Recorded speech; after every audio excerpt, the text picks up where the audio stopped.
Masks are something of a hot button topic in this country, and I really don't understand why. It's not like some brain dead gobshite has just put out this notion of here's the thing, but I'm not giving you any evidence as to why the thing is the thing. The studies have been done. You can find the exact numbers that break down exactly how much one person wearing a mask in different scenarios reduces the spread of infection. If you're into that, it's actually quite fascinating. But the notion that there's some conspiracy behind it or it makes you all sheep, it angers me because again we have the highest death toll in Europe. Per capita, I think we're the worst, if not we're one of the worst, which is an amazing feat and one that we should be ashamed of. Now you can, as I have, put that at the flaws of the government because they have refused to act, but at the same time the government didn't flood the beaches full of morons when it got a bit sunny out. That was us. That was solely on us. Now there are exemptions to wearing a mask. There are legitimate exemptions. For example, they're not all health related. A friend of mine has a child who's deaf. In order for her to communicate with her child who's very young, the child relies on lip reading. So if she has to take the child out and she's in a situation where she has to wear a mask, the child now has no communication with his mum. There's a lot of other issues with this as well, but that's an exemption, okay? So it's not like there's no reason to ever not wear a mask. That being said, here's a video. If anything I can do or And like I told you, anything I can do or say, anything I can do or say to ask you to get off the train. no, I'm going Hey, You didn't have to I speak to me need the to way you speak did it to on you, get camera. off the It's all on train. I'm camera. not speaking to you. I am I'm after sorry, telling you, mate. if you don't get off the train, I will ask you if I'm walking the bus. You're not allowed to touch me by I law. am fully By law, you're Underlying health conditions, you don't have to wear a mask. I do Underlying health I conditions. do not have to wear a mask. I need to End tell- of, I and you want do to not have tell to me. challenge me either. It's I against am the going law to to take challenge me. I'm not going to argue anymore. Yeah, it's against the law to challenge me as well. I'm not getting off. Come on, then. Yo! Who the fuck do you think you're grabbing? Get off Who the the fuck do you train. think you're grabbing? Hey, who you grabbing? Off Who the train fuck now. are you grabbing? Okay, so I'm going to leave this running in the side and cut the audio, but I think the important audio has been stated, and the rest of this really is just things like don't touch me, you haven't got the right to touch me, and things of that nature. With I'm assuming the guy recording it asking for the cops' name and number. Side note, they're doing stuff. They're not going to give you their name and number. It's good to put that on film if you are recording the police, but realistically we all know he's not just then going to stop and then turn and then give you everything. It annoys me in films as well when that happens. But anyway, I'm going to do something that's a little bit out of my character.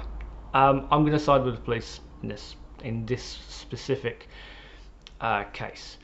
So I don't know the events leading up to this, but what we see going into it is the guy who's not wearing a mask being standoffish.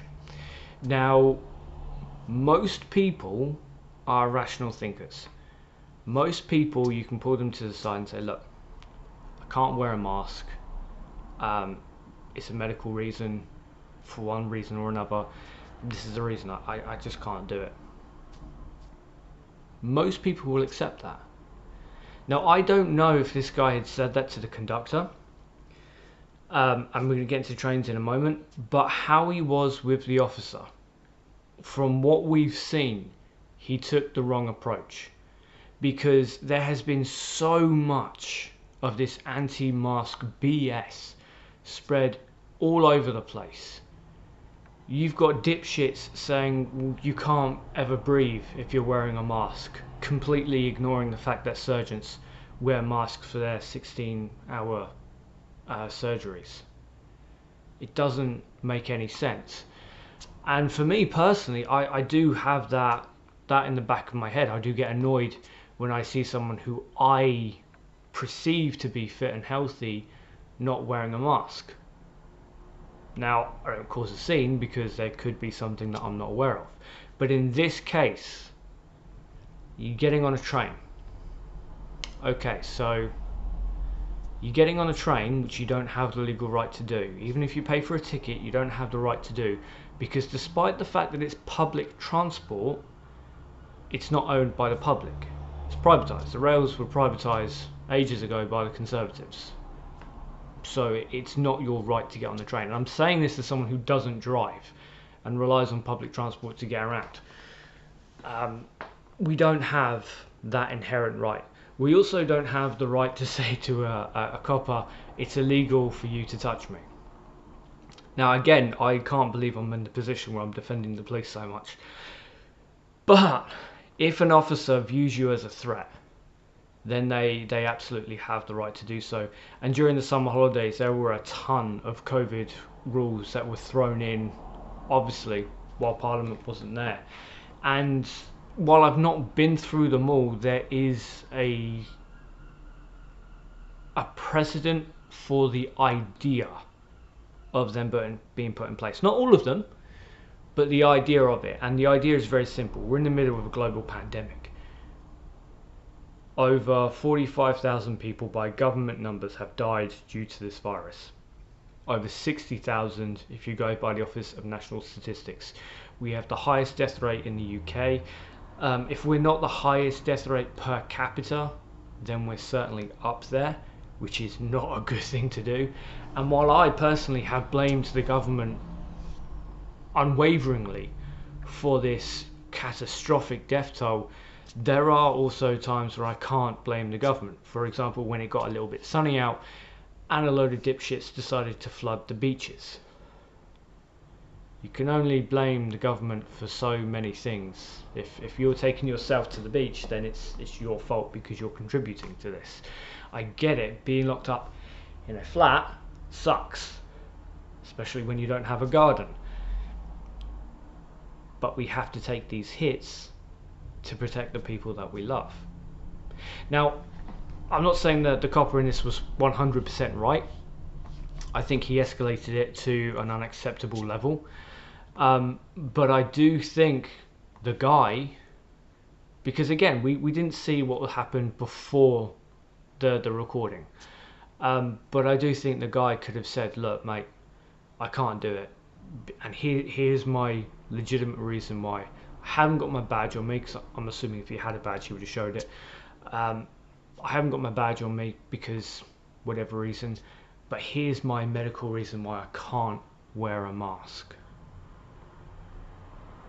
I think in most circumstances that would be fine, but again, he could have very likely he could have still been kicked off the train, because it's not a public right anymore. We don't own the train lines. So it's not an easy one, and I think there were faults on both sides. But for this particular circumstance, I do have to lean more towards the police doing the right thing as opposed to an abuse of power. I think in this case, the cops were in the right. But let me know.